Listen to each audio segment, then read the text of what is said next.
Alors bonjour, dans ce module, je vais parler de recherche marketing, recherche qu'on appelle aussi études de marché. D'abord, on va parler un peu des contributions de la semaine précédente. Ensuite, question de cette semaine, ou en fait qui portait sur le thème précédent également. Puis un mot sur la recherche fondamentale versus appliquée, un mot sur la recherche appliquée et un mot sur la suite. Alors côté contribution, vous trouvez dans le répertoire, lorsque la semaine est terminée, quelques heures après, un sommaire exécutif qui ressemble un peu à ceci. Alors, il y a peut-être 50 étudiants qui chacun remettent une page. Ça fait peut-être voisin de 3000 mots, 2500 mots qui sont contribués chaque semaine. C'est résumé par un modèle de langage, c'est Gemma 3 en fait, qui tourne sur Olama, dont je vous parlais la semaine dernière. Et donc, qui résume l'ensemble des textes en quelque chose comme 400 mots, je pense. Ça se lit plus rapidement et c'est relativement utile pour avoir une idée de l'ensemble, de ce que l'ensemble des contributions a couvert. Alors, on voit que ça converge vers une transformation significative du paysage professionnel induite par l'essor de l'intelligence artificielle générative, cette technologie, etc., etc., etc. Et puis, vous avez ensuite les différentes contributions qui sont regroupés par grandes catégories. Alors, expérience personnelle, impact de l'IA sur les études et puis la recherche, applications spécifiques avec le nom de l'auteur et puis le titre de la contribution. Encore une fois, c'est un titre qui est généré par le modèle de langage qui lit le texte et qui va rédiger un titre. J'ai fait ça parce que très souvent, les étudiants, les participants au cours, en fait, vont mettre un titre qui reprend le thème de la semaine. Et je préfère avoir un titre plus explicite et c'est l'instruction que le modèle de langage reçoit. Alors, vous pouvez parcourir très rapidement le contenu, vous faire une idée, et puis quand vous cliquez sur le titre, vous allez sur Drive, sur le document de contribution. Vous pouvez, avant de faire ça, si vous le souhaitez, parcourir ce que j'appelle le sommaire détaillé, où chaque contribution est résumée en un paragraphe. Alors on voit Carmen qui nous dit qu'elle utilise plusieurs outils. C'est d'ailleurs impressionnant, la liste qu'elle fournit: ChatGPT, Unreadable, Perplexity, Elicit, Microsoft Copilot, et puis différentes fonctions intégrées à des outils comme Excel, Power BI, Notion AI. Donc vous pouvez, en parcourant le résumé, déterminer si c'est une contribution que vous voulez lire dans le détail et ou laisser un commentaire. On voit les commentaires qui ont été laissés au moment où le sommaire a été généré. Et puis, le sommaire est généré dans les minutes qui suivent la fin de la période de dépôt et le sommaire sera à nouveau généré la semaine suivante où je suppose la majorité des commentaires auront été déposés et probablement aussi une dernière fois à la fin du trimestre pour que l'ensemble des commentaires laissés sur l'ensemble des contributions soient répertoriés. OK, les questions de la semaine. Plusieurs questions intéressantes. Comment s'assurer que l'IA réfère à des sources fiables sans générer de fausses références?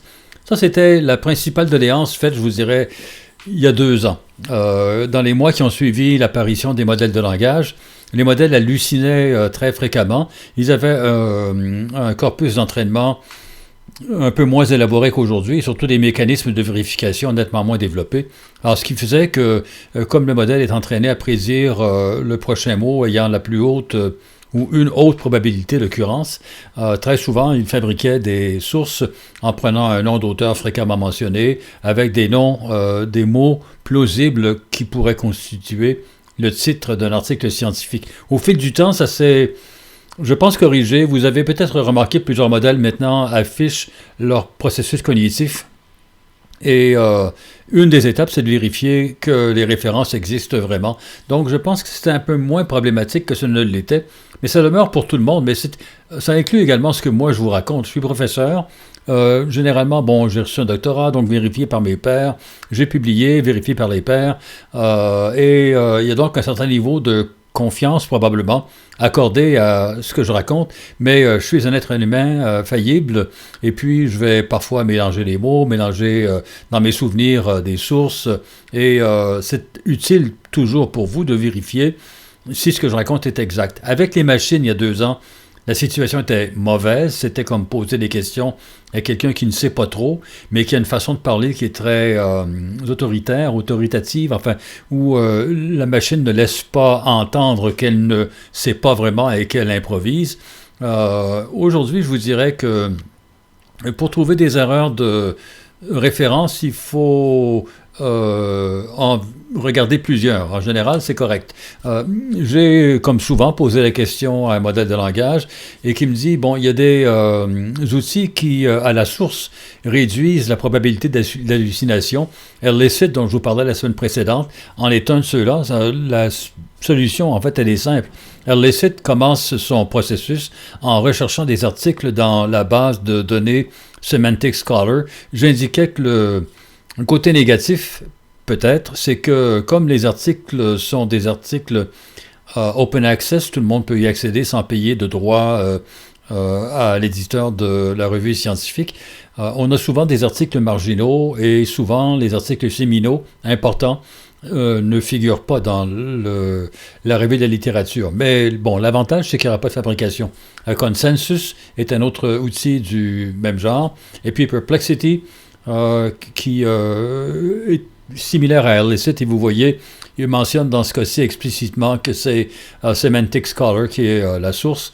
Et puis, je vous disais, une solution, mais qui n'en est pas une vraiment, mais c'est de télécharger les papiers que vous récupérez sur Google Scholar et ensuite envoyer ça à NotebookLM qui, lui, va analyser les citations qui sont dans les papiers et qui ne va pas donc inventer typiquement de fausses sources. Ensuite, on parle de la méthode de réactive. Une fois que vous avez une revue de littérature qui a été soumise par un agent intelligent, vous pouvez utiliser Cite.ai, dont la mission est de vérifier si la référence se retrouve quelque part dans une base de données. Semantic Cite est une autre possibilité. Et puis, Google Scholar. Alors, le modèle de langage ici disait que c'était le gold standard, le point de référence le meilleur. On pense que généralement, quand un article apparaît dans Google Scholar, il existe véritablement.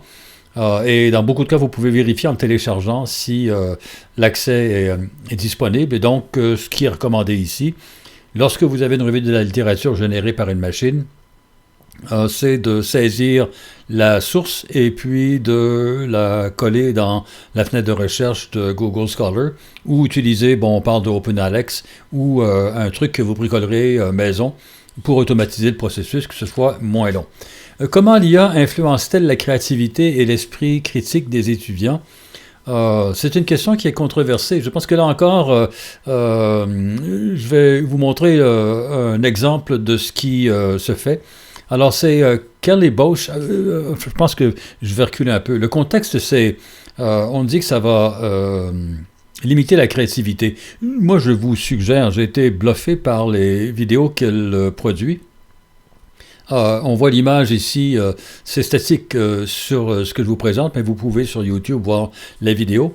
Et son cycle de travail, c'est de interagir avec Midjourney pour créer les images statiques et ensuite de faire de l'animatique avec VO de Google pour que ces images créent une séquence fluide comme une vidéo. Et la trame sonore, en fait, je ne sais pas si c'est VO qui la génère ou si c'est l'artiste qui génère la trame sonore, mais je pense que c'est un très bel exemple qui montre comment ce genre d'outil-là et pas un placebo, ça ne remplace pas la créativité de l'artiste, mais c'est comme une caméra, si vous voulez, où il y a de nombreuses années, quand la photographie est apparue, on disait que c'était épouvantable, c'était pas du tout artistique, puis on s'est rendu compte que les photographes pouvaient créer des images avec leur talent, je vous dirais. Il faut savoir cadrer, il faut savoir ajuster l'exposition, etc., etc. Et c'est la même chose, je vous dirais, avec les logiciels génératifs. Dans ce cas-ci, on parle de l'image. Comment l'IA peut-elle soutenir les étudiants sans nuire à leurs compétences intellectuelles? Ça revient un peu à ce que je viens de vous dire. Et pour moi, c'est un outil extrêmement important et intéressant. Comment encadrer l'utilisation de l'IA pour préserver l'intégrité académique? Là aussi, je vous dirais, je ne vois pas de recette magique. Les gens pouvaient être des fraudeurs bien avant l'apparition de l'intelligence artificielle. Je vous dirais, dans le bon vieux temps, le truc, c'était de faire travailler des étudiants et de prétendre que c'était nous qui avions fait le travail. Et maintenant, ce sera via une machine. Donc, pour moi, c'est pas vraiment un problème. Est-ce que l'IA rend les étudiants paresseux ou, au contraire, ça les aide à se concentrer sur l'essentiel? La personne qui a posé la question, voyez, je vous dirais, avait un regard qui est fréquent et qui est un peu négatif. Alors, c'est un peu comme si on utilisait l'IA pour faire moins de choses. Alors, on fait faire à notre place, ce serait, on est paresseux, ou on élimine le superflu pour se concentrer sur l'essentiel, mais c'est encore une question d'élimination. Et moi, je vous suggère de considérer les modèles génératifs comme des partenaires qui vont vous permettre d'aller au-delà de ce que vous auriez fait en l'absence d'eux. C'est pas vraiment se concentrer sur l'essentiel, c'est explorer davantage. Je ne sais pas si vous voyez la nuance que je tente d'apporter. Ensuite, là aussi, j'ai posé la question à modèle de langage. Quel est l'état de la conversation académique sur cette question-là? Et puis, comme très souvent, j'ai demandé, est-ce qu'il existe un consensus, des zones de convergence ou de divergence? La raison pour laquelle je fais ça, c'est que si on ne demande pas au modèle de langage de regarder ce qui converge et ce qui diverge, on aura une réponse relativement insipide dans beaucoup, beaucoup de cas. Si on spécifie qu'on s'intéresse aux éléments où la communauté scientifique est d'accord et les éléments sur lesquels il y a des accords, ça nous permet d'aller au-delà de la question initiale.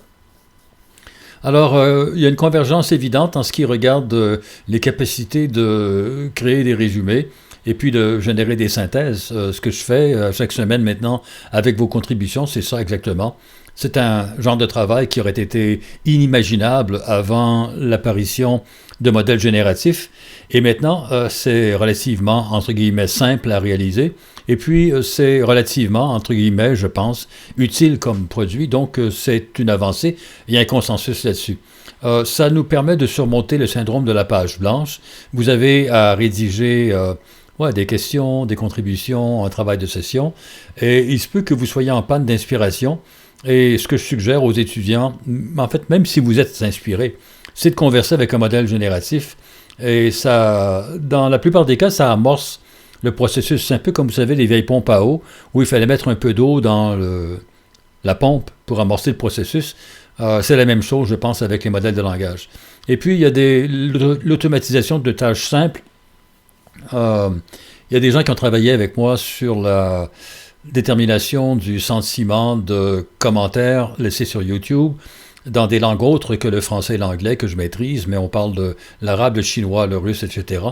Et une tâche, est-ce que c'est une tâche simple de pouvoir interpréter le sentiment d'un commentaire écrit en farsi ou écrit en ukrainien? C'est pas une tâche si simple pour quelqu'un qui ne parle pas cette langue-là. C'est extrêmement, en fait, difficile.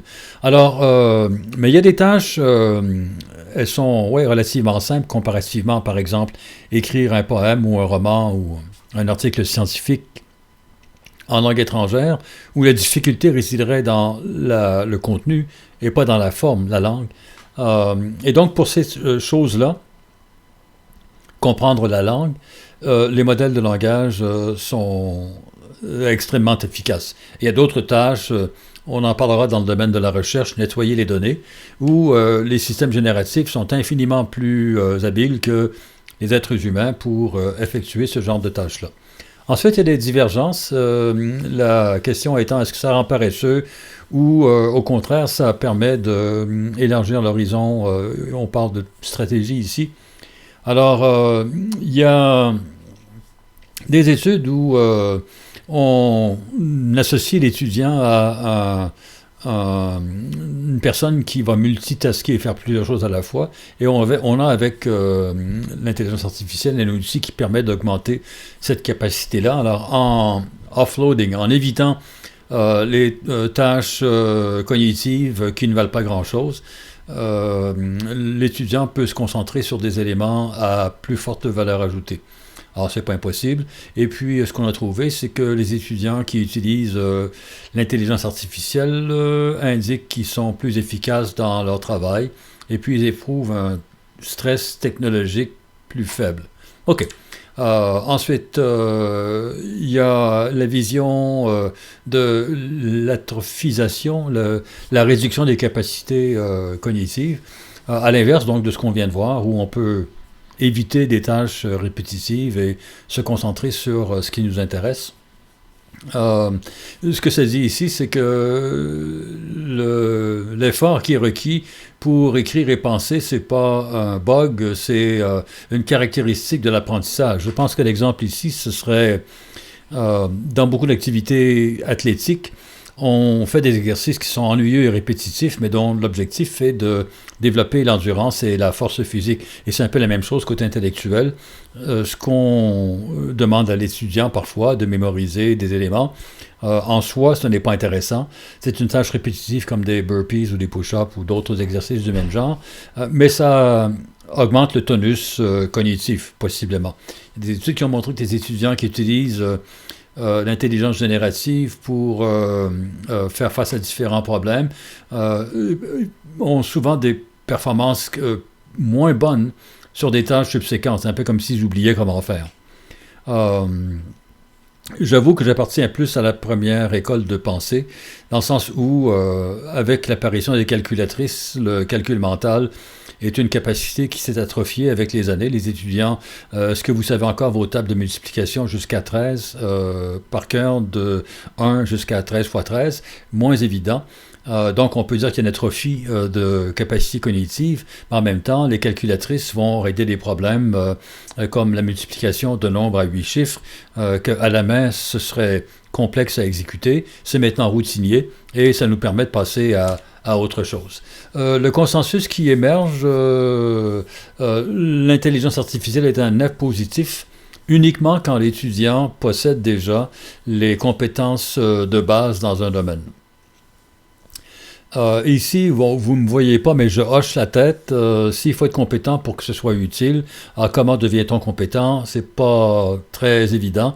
Ça, je pense que ça correspond à une vision qui est peut-être surannée de ce que c'est que l'utilisation d'un modèle génératif. Ce qui est évident, c'est que les gens qui connaissent bien un domaine, comme par exemple quand j'explore avec un modèle génératif une question que je connais bien, je vais pouvoir déceler des problèmes et corriger en fait les énoncés du modèle de langage. Alors que si je ne connais pas, j'éprouverai beaucoup de difficultés. Mais ce que je pense vous rajouter, c'est que initialement, forcément, par définition, vous ne connaissez pas le domaine avec lequel vous interagissez avec un modèle de langage. Et moi, je pense que ma réponse, c'est de vous dire, il ne faut pas se fier aveuglément à tout ce que le modèle de langage dit. Il ne faut pas se fier aveuglément à tout ce que je dis, à tout ce que n'importe quel professeur, n'importe quelle source vous dit. Et c'est en corrélant plusieurs sources que vous allez voir est-ce qu'il y a un consensus qui existe. Et ça vous explique pourquoi, quand je converse avec un modèle de langage, j'utilise très fréquemment le mot consensus, convergence et divergence quand j'explore une question d'ordre, je vous dirais, académique. Et puis, il y avait aussi... Il faut que je vous dise, quand j'ai conversé sur cette question-là, c'était à la suite d'une conversation préalable où je parlais de l'hallucination dont les modèles sont parfois victimes. Et j'ai trouvé ça rigolo, je vous le montre maintenant, que le modèle conclut son sommaire des éléments de consensus, de convergence, divergence sur l'utilisation de l'intelligence générative dans le domaine de l'enseignement supérieur, en disant de quelle façon je pouvais vérifier les sources ou les arguments qui sont faits. Et je pense que ça vous montre ici peut-être l'importance de la nature du dialogue que vous avez. Si vous avez sensibilisé le modèle de langage, peut vous paraître bizarre comme expression, mais au fait que vous mettez parfois en doute la vérisimilitude des sources qui sont mentionnées, le modèle va devenir conscient de ça. Et parce que maintenant les modèles ont une couche supérieure, c'est pas juste la prédiction du prochain mot, mais c'est des processus de validation de la réponse. Cet élément-là va servir à modérer la réponse. L'utilisation de l'IA en recherche, est-ce que ça biaise les processus des étudiants? Probablement. À ça, ma réponse est pour le moment, et elle sera, je présume, longtemps. Les modèles ont appris sur la base de ce qu'on leur a montré. Ce qu'on leur a montré, c'est ce que la société pense de différents sujets. La société, elle est biaisée. Il y a plus d'exemples de scientifiques masculins de race blanche, par exemple, que de gens avec d'autres profils. Et il y aura effectivement, très probablement, des biais culturels qui vont s'insérer dans l'analyse du modèle. Est-ce qu'on assiste à la fin des méthodes de recherche? Je pense qu'on parle de littérature. Recherche littéraire, ce serait s'intéresser à de littérature artistique, mais quand on parle dans le domaine des sciences de revue de littérature, c'était typiquement la première phase d'une étude doctorale, c'était typiquement ce qu'on faisait faire aux étudiants de maîtrise, ce qu'on fait encore, je pense, dans beaucoup de cas, où on leur dit, vous lisez une trentaine de papiers sur un sujet et vous nous rédigez un narratif qui tricote une histoire autour de ce que vous avez vu. Oui, probablement. C'est le survol du consensus scientifique sur une question est largement assisté par la machine. Maintenant, peut-être que j'en ai parlé la semaine précédente, mais quand j'ai fait mon doctorat, on allait dans les bibliothèques, il n'y avait pas d'Internet pour faire la recherche dans le corpus scientifique. Et puis on trouvait des articles dans quelques périodiques de pointe en marketing, Journal of Marketing Research, JCR, Marketing Science, etc., etc. Et donc, il y avait 5 ou 6 périodiques flagship, les plus importants de la discipline. Et puis, ils étaient dans une section où on trouvait à côté parfois d'autres sources intéressantes. Et c'était là aussi un terme anglo-saxon, serendipity, le hasard des choses qui faisait qu'on découvrait quelque chose qu'on n'aurait pas trouvé autrement que par le hasard. Puis est apparu Internet, l'indexation massive des sources documentaires, Google Scholar. Scholar, est-ce que c'est un problème? Mais vous connaissez comme moi, j'imagine, la mécanique. On tape des mots-clés. En fait, ça peut être Scholar ou ça peut être les bases de données propriétaires derrière les... encore une fois un terme anglais, paywall, les barrières économiques qui sont mises par les éditeurs scientifiques. Et par les mots-clés, on va trouver des sources importantes. On va normalement trouver la source qu'on appelle séminale. Les articles importants vont apparaître en tête de recherche avec Google Scholar. Pourquoi? Parce que Google Scholar va utiliser le nombre de pointeurs sur ou le nombre de citations dans le cas des ressources scientifiques sur un papier. Et je ne sais pas si on tape Transformers, on verra Vaswani en premier, parce que c'est l'article qui a lancé tout le domaine. Et par la suite, ce qu'on faisait, c'était une espèce de chaîne. Ces papiers séminaux ont été cités par qui? Et puis, de fil en aiguille, on va reconstituer la littérature. C'est un travail laborieux. Je vous dirais, un étudiant de doctorat passait facilement quelques mois à parcourir la littérature, lire. Si vous êtes au MBA, c'est que vous n'avez pas fait de doctorat dans la plupart des cas. Mais un côté intéressant, c'est que très souvent, on se rend compte que les gens n'ont jamais lu le papier qu'ils ont cité parce que la référence ne correspond pas à ce qu'on fait dire au papier. Nous, on le vit comme professeur parce que beaucoup d'étudiants de maîtrise nous soumettent un papier en citant quelque chose qui en fait rien à voir avec l'argument qui est fait. Mais donc, c'est ça, c'est intéressant, peut-être pas très utile. Et les modèles de langage font probablement un meilleur travail parce qu'ils vont lire tout le papier. Pour eux, lire un document qui fait 20 pages en PDF ou un sommaire qui fait 20 lignes, c'est le même, ou pratiquement le même travail. Et ils vont créer un sommaire qui n'est pas mauvais. Maintenant, ce que je vous suggère pour avoir une idée, c'est regarder le sommaire exécutif que je fais faire chaque semaine, comparer ça avec ce que vous avez voulu communiquer comme contribution au groupe, et puis posez-vous la question, est-ce que c'est correct ou pas correct le résumé qui est fait? Et tout ce que j'ai comme expérience très concrète, c'est d'avoir testé avec un assistant d'enseignement qui m'a dit que j'aurais pas fait mieux. Donc c'est correct comme synthèse, mais mon expérience dans le domaine de la recherche, quand vous êtes plus pointilleux sur la nature des contributions qui sont faites dans un papier, il y a encore des croûtes à manger et je pense que ça ne remplace pas vraiment... Est-ce que c'est l'expertise? C'est plutôt l'attention très soutenue d'un chercheur qui va lire et comprendre ce qu'un collègue a écrit il y a quelques mois, il y a quelques années. Quels sont les avantages et inconvénients de l'IA dans l'enseignement supérieur? Écoutez, je ne sais pas. Je pense que c'est un incontournable. Ce que je vais vous dire, c'est qu'en termes de probablement un inconvénient, il y a maintenant, on est inondé de papiers ennuyeux qui utilisent l'IA pour générer un texte qui est cohérent, mais qui est sans aucune saveur parce qu'il ne correspond pas à la réalité de l'étudiant. Et par contre, il y a d'autres étudiants qui, ça permet de euh, encore une fois en anglicisme, up your game, améliorer votre performance parce que vous pouvez faire les tâches répétitives plus rapidement, vous pouvez approfondir un sujet beaucoup plus rapidement, beaucoup plus profondément, et ça vous laisse le temps de faire une véritable contribution. Est-ce que ça va améliorer la qualité et la rapidité de la recherche académique? Alors, avec ce que j'ai dit précédemment, on pourrait croire que mi figue, mi raisin, c'est pas du tout évident, mais il y a des gens qui sont absolument positifs à l'effet que ça va avoir un impact et que ça a un impact positif. On voit à gauche Demis Hassabis qui, j'ai déjà mentionné, est le vice-président AI chez Google, chez DeepMind, et puis peut-être que vous pouvez retrouver Unlocking the Secrets of 200 Million Proteins with, et c'est AlphaFold, pour retrouver la vidéo. Cette vidéo ou une autre vidéo, on voit ici sur l'écran, malheureusement, c'était deux, c'est pas des sous-titres, ou oui, mais enfin, distincts. C'est 1 million, non, 100 000 années de travail de PhD qui ont été sauvés par AlphaFold d'après son estimation. Ce que AlphaFold fait, c'est de calculer la forme d'une protéine. Et puis, ça atteint une précision qui est remarquable extrêmement rapidement, ce qu'un être humain met un temps fou à pouvoir réaliser. Alors, pour lui, pour Hassabis et pour d'autres, pour ceux qui œuvrent dans le domaine, c'est évident que l'intelligence machine, dans ce cas-ci, on ne parle pas vraiment d'intelligence générative comme Transformers. D'abord, ça prédate les Transformers. C'est une technique qui est différente, c'est du machine learning. Mais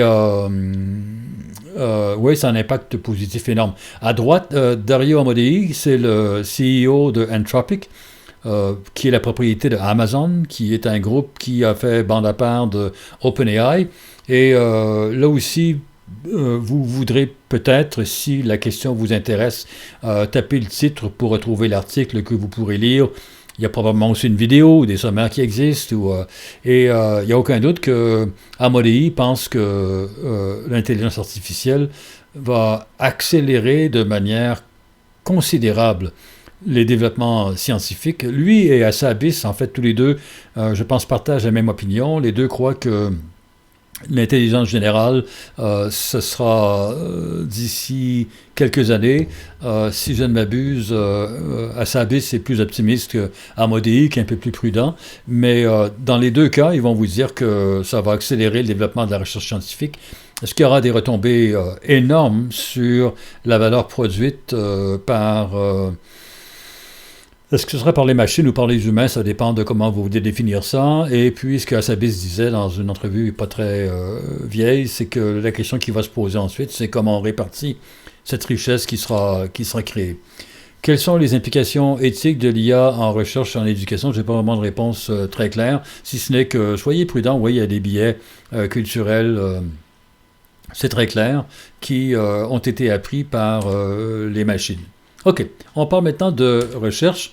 Un mot pour distinguer la recherche fondamentale versus la recherche appliquée. Encore une fois, ce que l'on va dire fréquemment dans le langage courant, la recherche académique, c'est une chose, et puis on parle de recherche marketing ou de recherche en marketing, alors que les études de marché ou market research, ce sont des études appliquées pour tenter de comprendre l'état d'un marché en regard de typiquement un produit qu'on veut développer. Donc, basic research, très souvent expérimental ou théorique, on veut acquérir des connaissances. Applied research, c'est quand on veut régler un problème qui est particulier. Et puis, le développement expérimental, évidemment, là j'ai pris une définition formelle qui vient de l'OCDE. Développement expérimental, c'est surtout dans les domaines comme la biologie, la physique, la médecine, où on va vouloir tester les idées qu'on a. En marketing, c'est On fait des expériences, mais c'est pas du tout la philosophie de développement expérimental qu'on a en tête lorsqu'on parle de science pure, je vous dirais. OK, alors recherche fondamentale, met l'accent sur l'expansion théorique versus la pratique. Et puis on a un exemple ici chez Facebook, alors qui est une entreprise très orientée profit. Là. Probablement, c'était avant que le nom change pour devenir Meta. J'essaie de chercher la date à laquelle le papier a été publié, en 2021. Et 2021, je suis confus, je ne saurais pas vous dire avec certitude. Si c'était déjà à l'époque Meta, je suppose que non, puisque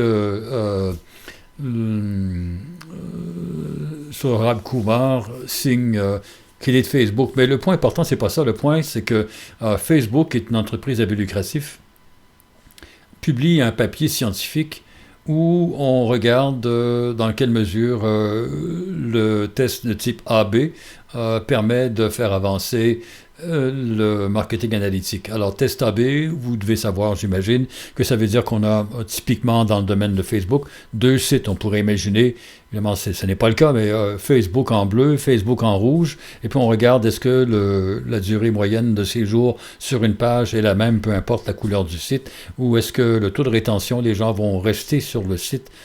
Ils vont cliquer à plusieurs reprises lorsque c'est bleu versus lorsque c'est rouge. Est-ce qu'il y aura plus de commentaires?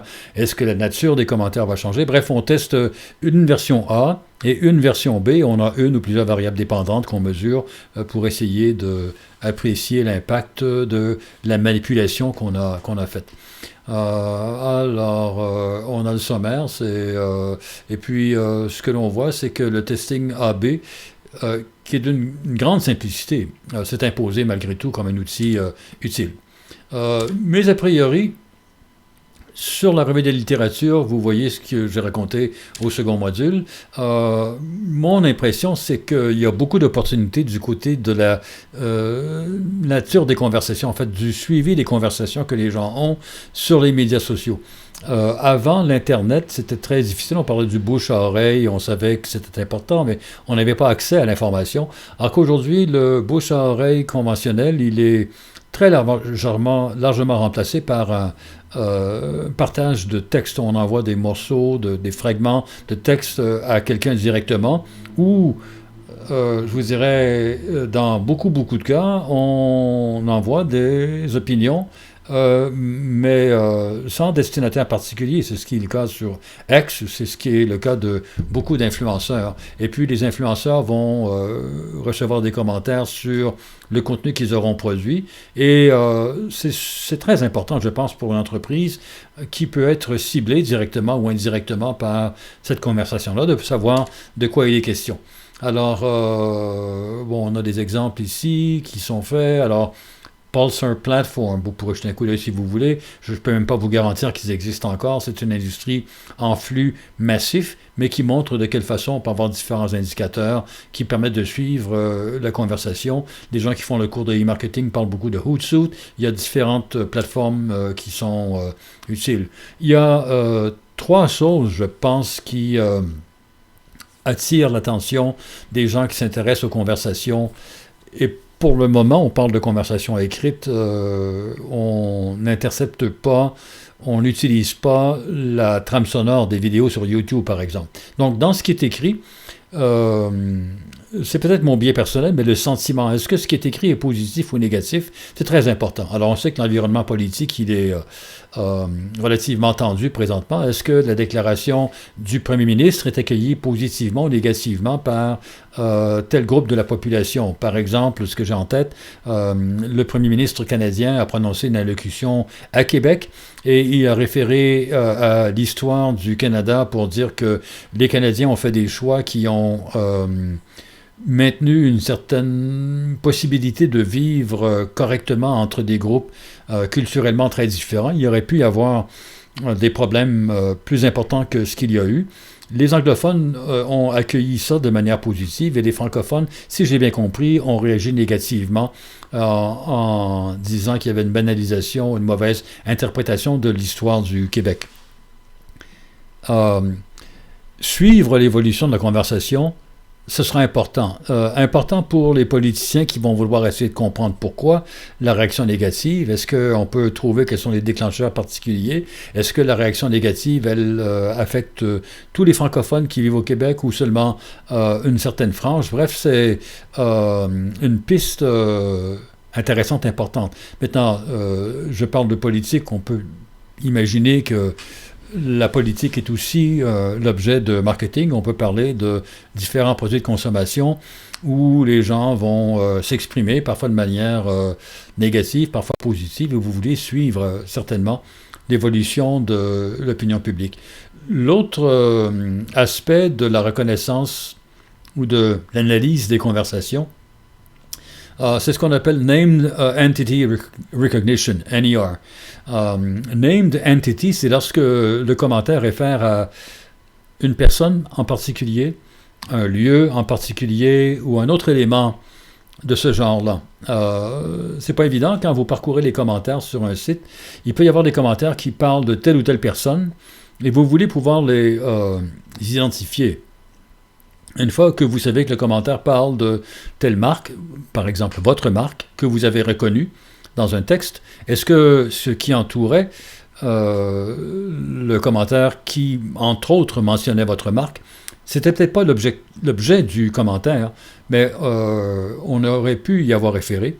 Ça peut être utile d'accumuler les commentaires et de voir est-ce que, et c'est le troisième point, feature extraction. Est-ce que le commentaire vous ciblait ou vous êtes référé comme étant un exemple de ce qui est bien ou de ce qui est mal dans cette industrie-là? Donc, feature extraction, c'est de voir sur quoi portent les commentaires. C'est peut-être abstrait ou pas du tout, peut-être très banal. Tout le monde a vu sur Amazon, lorsque vous regardez les commentaires et reviews que les gens laissent sur un produit. Alors, Amazon a déployé son système d'analyse de la conversation et vous avez dû remarquer que sur Amazon, les commentaires laissés par les consommateurs, ça n'a rien à voir avec une conversation, dans le sens où c'est très rare qu'un commentaire ou un review fait référence à un autre commentaire. C'est pas une conversation comme ce que vous auriez avec vos collègues autour de la machine à café. Cependant, la somme des commentaires, ça nous permet de bien comprendre ou de mieux comprendre la façon dont le marché apprécie ou n'apprécie pas le produit en général ou certaines caractéristiques du produit. Alors, on exemple ici sur Amazon.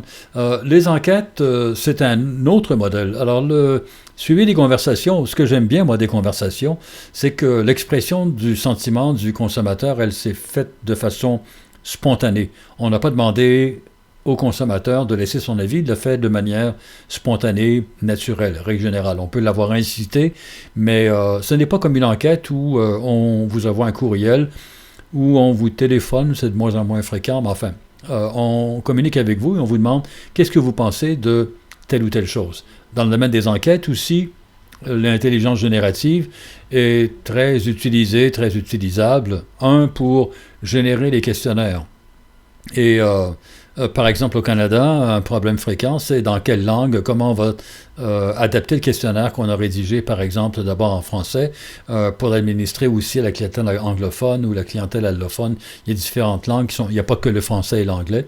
Et ce sera maintenant possible, entre guillemets, relativement facile et fiable, de faire en sorte qu'un questionnaire développé dans une langue soit adapté à un grand nombre de langues. Je pense que mon expérience, ou ce que je pense savoir, c'est qu'on est à peu près capable de gérer 80 langues, où les erreurs de traduction sont relativement rares. Alors, un exemple ici, c'est sur SurveyMonkey, où vous avez un prompt qui vous dit, sur quoi votre enquête va porter, et puis l'application va vous guider dans le développement du questionnaire. Vous avez une contribution à faire. Peut-être que des gens sont familiers avec SurveyMonkey. Ce qui embête beaucoup de professeurs de marketing, c'est lorsqu'un groupe d'étudiants commence à faire des questions démographiques, vous avez quel âge, quel sexe et combien vous gagnez par année, qui sont des questions que, lorsqu'on m'a formé, on apprenait à poser à la fin du questionnaire, parce que le plus important, c'est quelle est l'attitude du consommateur face aux produits, le mien, celui des compétiteurs, et puis ce serait absolument génial si en plus on avait des données sur le profil du répondant. Et l'argument était qu'au fil de la conversation, il va se créer une forme de, bon, peut-être que je vais exagérer, mais complicité entre l'intervieweur et le répondant, ou si c'est un questionnaire sur Internet, le simple fait d'avoir pris l'habitude pendant quelques secondes, quelques minutes, d'avoir cliqué oui, non, peut-être à différentes questions, les gens vont être moins rébarbatifs à l'idée de révéler des informations qui sont certainement là, très personnelles, confidentielles. Donc, les modèles génératifs peuvent appliquer différentes règles pour faire en sorte que votre questionnaire sera probablement meilleur que si il avait été conçu par un total néophyte. Probablement, mais là aussi, si vous êtes expert dans le métier, peut-être partager votre expérience, ce serait intéressant. Peut-être pas aussi bien que ce qu'une personne qui est très aguerrie aurait fait, parce que impossible que, par exemple, le marché québécois réagisse mal à certaines questions, ou n'ait pas de problème à divulguer telle ou telle information, alors que dans d'autres régions, ce serait plus délicat à poser comme question. Bref, je ne suis pas sûr que c'est le meilleur questionnaire, mais vous allez éviter les erreurs dramatiques. Alors, on voit ici comment ça fonctionne. Ça utilise ChatGPT. Je ne sais pas avec certitude si c'est encore la plateforme qu'ils utilisent, mais c'est fréquent. Ensuite, l'analyse de votre questionnaire, getthematic.com, c'est là où j'ai repêché l'information. Maintenant, ça va de soi, c'est la source que j'utilise pour créer un visuel. Lorsque vous analysez de manière manuelle, si vous savez ce que vous faites, ça devrait être correct, mais ça prend du temps, c'est ennuyeux. Par contre, si vous ne savez pas trop ce que vous faites, vous risquez de commettre des erreurs, de par exemple faire l'analyse des fréquences avant d'avoir nettoyé vos données, ce qui est une erreur de débutant qui peut souvent avoir des conséquences importantes. Et quand je dis erreur de débutant, il m'arrive encore de... c'est, je vous dirais, itératif. On ne sait pas trop si nos données sont propres. Il faut qu'on regarde les résultats pour regarder si c'est plausible ou il y a quelque chose de surprenant. Si c'est surprenant, est-ce que c'est causé par la nature d'un modèle causal qu'on avait mal saisi, ou c'est parce qu'on avait des données qui étaient simplement mal codées ou mal comprises par le marché. Donc, ce que l'on dit, c'est que l'analyse traditionnelle est généralement très manuelle. Si vous lisez des livres qui parlent de recherche marketing qui datent d'il y a quelques années, vous allez voir que les analystes passent plus de temps à recoder les données qu'à analyser les données, puisque l'analyse, c'est relativement simple. On avait telle hypothèse que l'on voulait vérifier ou rejeter. Et donc, une fois que les données sont propres, on fait tourner l'analyse de, je veux dire régression, une analyse statistique appropriée, et puis on aura la réponse. Mais pour arriver à ça, il faut vérifier que les données sont correctes. Alors, on peut penser que c'est pas très cher, mais à long terme, ça peut nous coûter plus cher que d'utiliser une plateforme. Alors, dans le domaine, il y a Gartner qui est très connu pour son cadran magique qui classe les organisations en termes de leur vision et puis leur habilité, capacité à livrer. Et ce que l'on voit dans le coin supérieur droit, généralement c'est là que vous voulez être, les leaders, on voit Microsoft qui, avec Nadella, ils ont fait des progrès considérables au cours des années les plus récentes, avec Azure qui est leur solution cloud, et puis leurs investissements dans OpenAI pour la suite analytique. Donc, ils sont très bien placés. Et vous avez Google Cloud, qui est pas si mal non plus, et Amazon Web Services avec Anthropic. La question est de savoir est-ce qu'ils sont un peu moins bien sur la vision complète, en partie peut-être parce que leurs services analytiques sont d'abord destinés à leurs besoins à eux, alors que pour Google et pour Microsoft, c'est des gens qui peut-être davantage tentaient de vendre à différentes industries, mais enfin, de toute façon, c'est ce que l'on voit. Ce sont parmi les mieux cotés, ce sont des gens qui ont des services cloud. Salesforce en a aussi, mais ils sont moins connus pour ça. Ils sont connus en fait pour leur grande compétence en termes d'optimisation de la force de vente. On a donc ces autres organisations-là qui sont Salesforce, Oracle et SAP, qui sont des solutions d'entreprise. Et c'est une autre famille, si vous voulez, de fournisseurs de services qui sont plus spécifiques, moins génériques que Azure, Google Cloud et puis AWS. Et puis vous avez, je les souligne, deux entreprises qui étaient leaders il y a quelques années dans le domaine d'analytique d'entreprise et qui maintenant se retrouvent habilitées à exécuter moins bien, je vous dirais. Vous avez SAS, entreprise allemande qui dominait le secteur il y a quelques années, et vous avez IBM, entreprise américaine, qui dominait aussi il y a encore un peu plus de temps, et qui éprouve peut-être des difficultés à se maintenir à la hauteur d'organisations comme Microsoft, Amazon et Google. Et puis vous avez, Zoho, qui est une entreprise intéressante, mais enfin, bref. Ensuite, aide à la rédaction, un tableau qui là aussi remonte à l'an dernier, qui montre différentes solutions. Il y en a certainement d'autres qui sont apparues. Personnellement, encore une fois, je répète, mon biais, c'est de faire appel à un modèle frontière, de ne pas me préoccuper par les wrappers qui ont été développés par différentes organisations. Mais grosso modo, ça améliore la qualité du langage, il n'y a pas de doute là-dessus. Vous envoyez un texte écrit approximativement et puis ça vous revient. Il y a différentes opinions. Là aussi, vous avez un papier à écrire, je pense, non pas dans ce cours-ci, mais une contribution peut-être que vous voudrez faire, ou une réflexion. Dans quelle mesure la soumission de votre texte à Gemini, ChatGPT, Claude va faire en sorte que votre texte va être meilleur ou va devenir ennuyeux comme la pluie? C'est pas tout à fait évident. Proofreading, alors les fautes de frappe, ouais, ça va être éliminé. Déjà, c'était largement intégré à des logiciels comme Microsoft Word ou Google Doc, où lorsque vous faites une faute de syntaxe, de grammaire, d'orthographe, il y a un truc souligné qui va apparaître. Gestionnaire de références, il y a différentes solutions intégrées.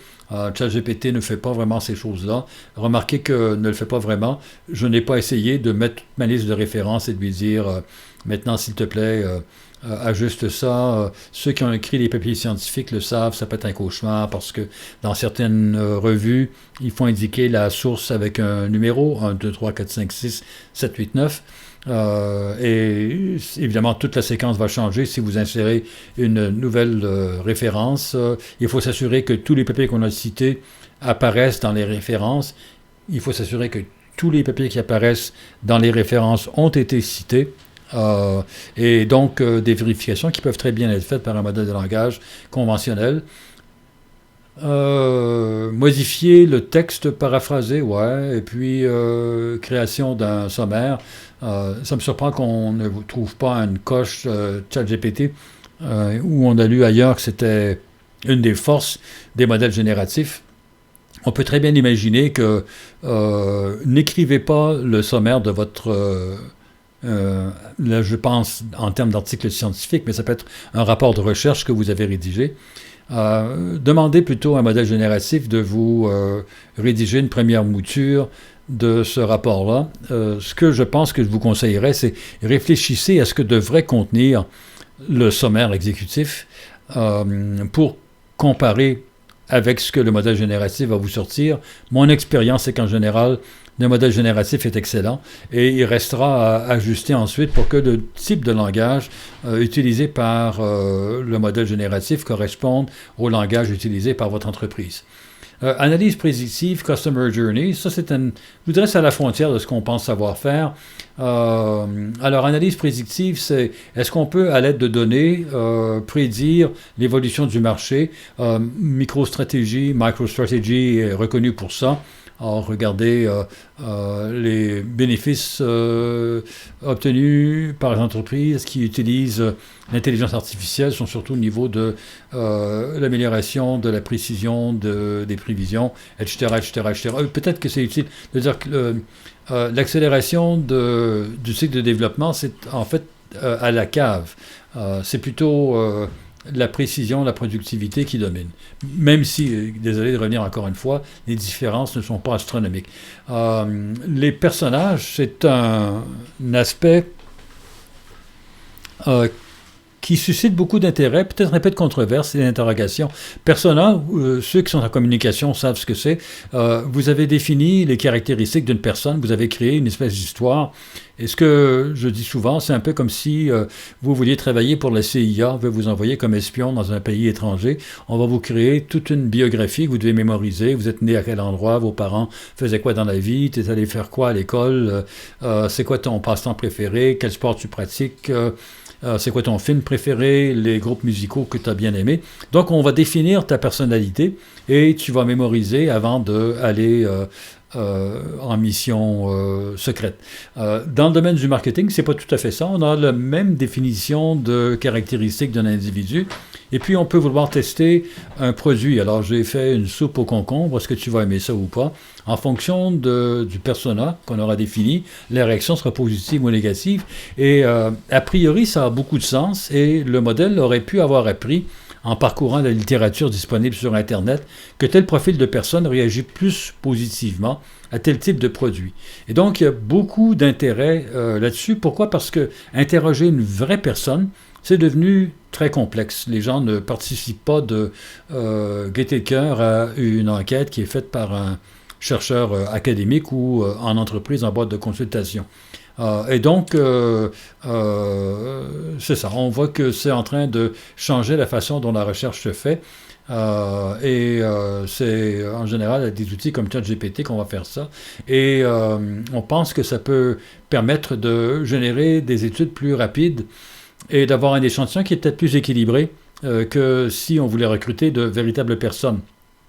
Évidemment, la grande question, c'est de savoir, est-ce que la persona que vous avez, ou le persona que vous avez défini dans un modèle génératif, va se comporter effectivement comme une véritable personne.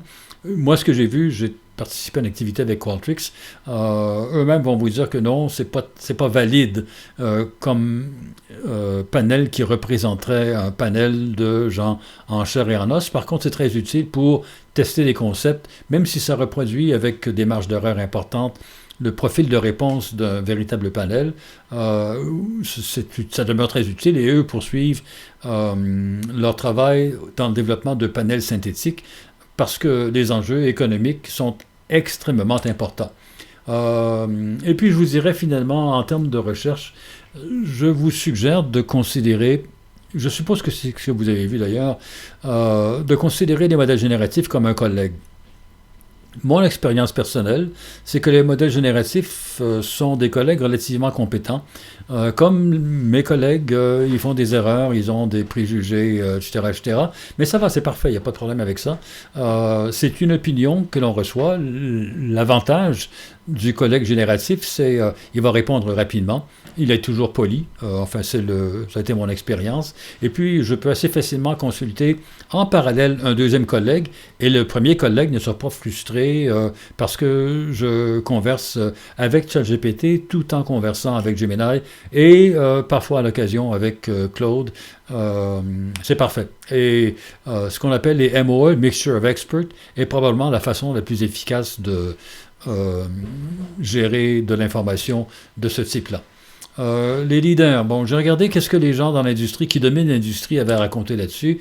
Qualtrics, dont j'ai évoqué le nom, IBM et Salesforce, en fait les trois. Alors, Qualtrics, comment AI réinvente l'industrie? 97% des gens pensent que ça va rendre certains emplois dans le domaine d'assistant aux études de marché redondants. Les statisticiens, 95% pensent que leurs emplois sont menacés. Analystes, tout bête. Data scientists, un peu moins. On pense qu'il y a un niveau de sophistication qui est plus élevé. Et puis, analystes de marché, ce sont les moins menacés, même si. Alors, analystes de marché, il y a toute une forme d'expertise difficilement quantifiable qui va échapper au modèle génératif. C'est du moins l'interprétation que je fais de ces résultats-là. L'AI est peu susceptible de remplacer les chefs de produits, les gestionnaires de projets de recherche, les gestionnaires qui sont responsables de générer une vision de l'évolution du marché chez les consommateurs, et puis les ethnographes. Ensuite, est-ce que on pense que on est prêt? Alors, ce qu'on voit, c'est que 52% des répondants disent qu'ils ont une idée de ce que c'est que l'AI, et 30% des répondants disent qu'ils ont une idée de ce que l'AI va faire dans leur organisation. Il y a une forme de... On entend parler continuellement du fait de l'augmentation de productivité. Les gens essaient différentes solutions, constatent que la hausse de productivité n'est pas toujours, parfois elle est au rendez-vous, mais pas toujours. Et il y a parfois des surprises, et parfois des surprises relativement déplaisantes. Et l'autre aspect, on entend beaucoup parler de l'opportunité d'automatiser les tâches bêtes et répétitives avec un système intelligent. Moi, je serais porté à vous dire, en fait, ce que vous voulez faire, c'est prioriser l'augmentation des capacités de votre personnel. Encore une fois, considérant les systèmes génératifs comme des collègues qui vont permettre à votre personnel de faire plus. Technologies qui auront le plus d'impact sur l'industrie, là on voit ces tableaux ici. Alors des données, analyse de données, analyse automatique de données, le traitement du langage naturel, analyse de texte et puis l'Internet des choses, je sais plus ou moins, j'ai pas grand-chose à vous dire là-dessus. Il faudrait que je creuse pour savoir qu'est-ce qu'ils ont en tête lorsqu'ils écrivent ça. Ensuite, là où il y aura le moins d'impact, le design de questionnaires.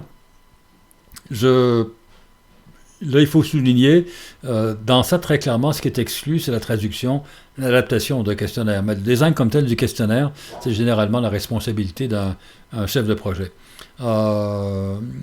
Les chatbots, comme ce que fait Messenger, ça aura peu d'impact. Réalité virtuelle, reconnaissance faciale, analyse de données de base, c'est vu comme étant des choses qui n'auront pas beaucoup d'impact.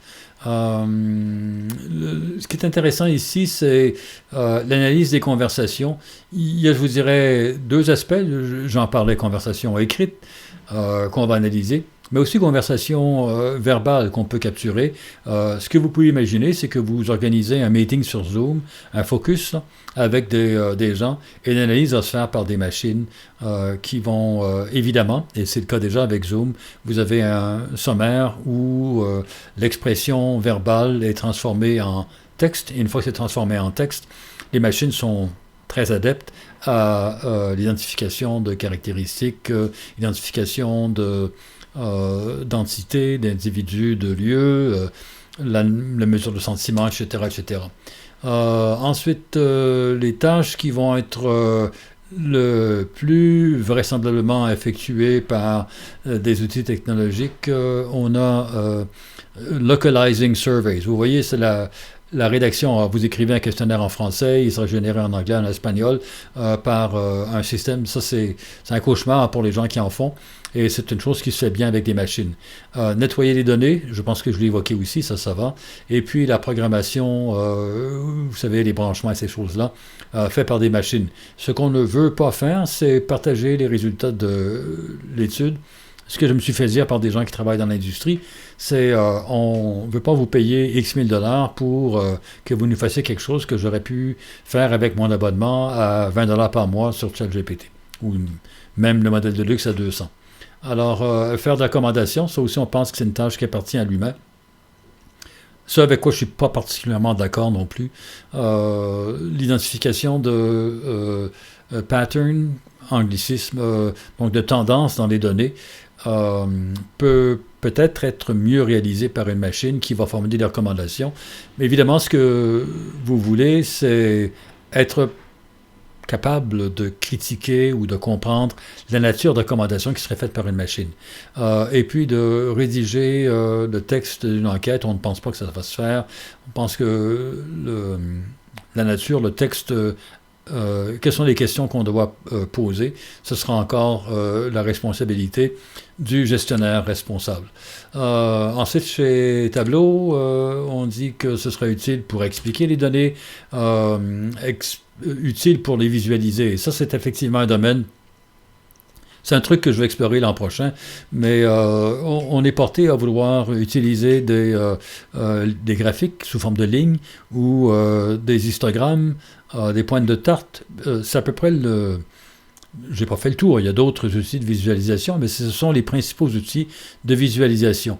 Et c'est extrêmement primitif lorsqu'on veut exprimer l'information qui se trouve dans des ensembles de données qui sont absolument massifs et multidimensionnels. Et donc, l'exploration peut se faire à l'aide de machines qui peuvent parcourir la base de données sur plusieurs dimensions et attirer votre regard sur des relations qui ne sont pas évidentes. Alors voilà, on peut générer des prédictions. Einstein Discovery Tableau, bon, c'est de la vente évidemment, mais j'arrêterai, vous parcourrez. Tableau, tout ce que je vais vous dire, c'est ils sont un des leaders dans l'industrie et ce qu'ils indiquent dans leur document de travail, ce sont les choses que l'industrie aime bien. Ici, je vais simplement souligner, je vais vous envoyer quelques extraits de code et ce sera rédigé en Python. Python, c'est la langue qu'on utilise généralement pour converser avec un modèle génératif. Il y a aussi R qui est très utilisé, mais c'est plus pour si vous avez fait un premier cycle ou peut-être une maîtrise en sciences économiques, vous connaissez R. Pourquoi? Parce que toute une famille extrêmement importante de librairies statistiques qui ont été développées par R, qui a supplanté, il y a encore des gens qui utilisent des choses comme SPSS ou SAS, mais de fait, R est la plateforme que je vais dire des choses que je vais regretter, les académiques sérieux, je vous dirais, utilisent. Python peut faire à peu près ce que R fait, mais comment vous dire, il y a des forces et des faiblesses chez les deux. Je vous dirais, si vous avez aucune notion de programmation et vous voulez plonger dans Python. MATLAB, c'est un autre type d'écosystème. MATLAB était utilisé pour visualiser les équations largement il y a quelques années. Et puis progressivement, ils ont ajouté des couches à leur solution. Et MATLAB n'est pas aussi polyvalent certainement que Python, mais ils ont une base installée qui est considérable. Ensuite, des extensions sur leur système. IBM, vous vous souvenez, dans le cadran magique de Gartner, ils ont perdu des places. Et quand j'ai regardé, ils ont pas mis à jour leur vision de 2024. Ils ont un truc 2027, mais qui pas beaucoup de saveur, et lorsqu'on regarde les sources, c'est leur papier de 2024 sur lequel ils reviennent. Alors, 51% des Chief Marketing Officers ont dit qu'ils ont des plans pour construire des modèles intelligents pour gérer leurs activités, mais c'est relativement vieux. L'industrie évolue tellement rapidement. Je présume, enfin, le chiffre de 2023, je présume que les positions ont de fortes chances d'avoir changé. Enfin, je ne me fierai pas aux informations qui apparaissent là-dedans et vous pourrez peut-être mettre à jour dans vos contributions. Et puis, j'ai ajouté un truc.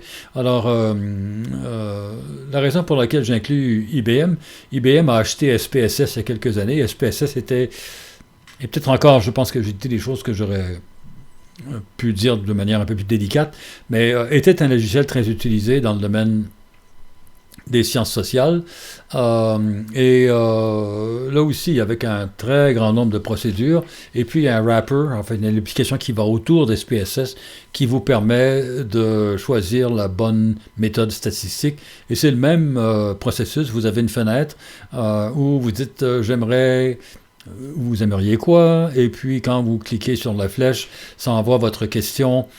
On va présumer un modèle génératif qui va générer une réponse. Probablement que le wrapper est un wrapper structuré. C'est-à-dire que le modèle génératif ne va pas raconter n'importe quoi. Il a des paramètres précis, une liste de fonctions qui peuvent être utilisées, associées à des exemples d'applications qui peuvent être appropriés. Et donc, l'interface vous permet de identifier assez rapidement quelle est la fonction que vous devriez utiliser et peut-être de la paramétrie pour tenir compte des caractéristiques précises de votre base de données. OK. Si on pose la question modèle génératif, faire de vous savez le truc qui fait dans la littérature, ben moi générer ça. Et puis ce que ça dit, ça révolutionne le secteur de l'étude de marché et de la pratique marketing, des opportunités sans précédent. Encore une fois, genre de phrase. Ouais. Et puis, les applications couvrent plusieurs domaines comme l'automatisation, la prévision, le support à des décisions, etc., etc., etc. Appuyez sur pause pour lire davantage si vous voulez, ou mieux encore, allez sur elicit.com, reposez la question, voyez quelle réponse vous avez. Gemini, à l'époque, c'était 1.5, je l'ai pas refait cette année. En fait, je l'ai fait indirectement, à peu près les mêmes réponses. Il n'y a pas eu beaucoup de changements sur la perception des avantages potentiels. Ce qui était intéressant, c'est qu'on parlait de la compréhension du langage naturel. C'est, comment vous dire, la compréhension des chiffres. On est très fort depuis très longtemps. Ce qui s'est produit avec les Transformers en 2018, c'était l'accélération du processus en parallélisant l'analyse. C'était pas fondamentalement important pour les chiffres parce que les ordinateurs étaient déjà à l'époque très efficaces pour faire des calculs, pour optimiser et ce genre de choses-là. Le traitement du langage naturel, le langage est beaucoup plus complexe que les chiffres. Pensez juste à qu'est-ce qui se passe si je vous dis comment vous aimez prendre votre café. La réponse que vous allez me fournir peut être très complexe à comprendre, alors que si je vous pose la question, est-ce que vous aimez votre café avec ou sans sucre, oui ou non, c'est d'un 0 1, c'est très facile à analyser. Et l'autre aspect intéressant, c'est Computer Vision. Pour le moment, on n'utilise pas beaucoup ça. Et on peut imaginer, si vous travaillez pour une grande organisation de vente au détail, avec les caméras, vous pouvez capturer les mouvements des consommateurs dans vos rayons et vous allez pouvoir peut-être construire un modèle de la façon dont les consommateurs magasinent et apprendre des choses qui peuvent être utiles pour améliorer soit la rentabilité ou faciliter la tâche du consommateur. Enfin, il y a différents axes que vous pouvez poursuivre, mais ce sont des choses qui étaient beaucoup plus difficile à faire avant l'apparition de ces techniques-là, comparativement à ce qu'on peut faire aujourd'hui. Alors, on parle de data science, on parle d'expertise en AI.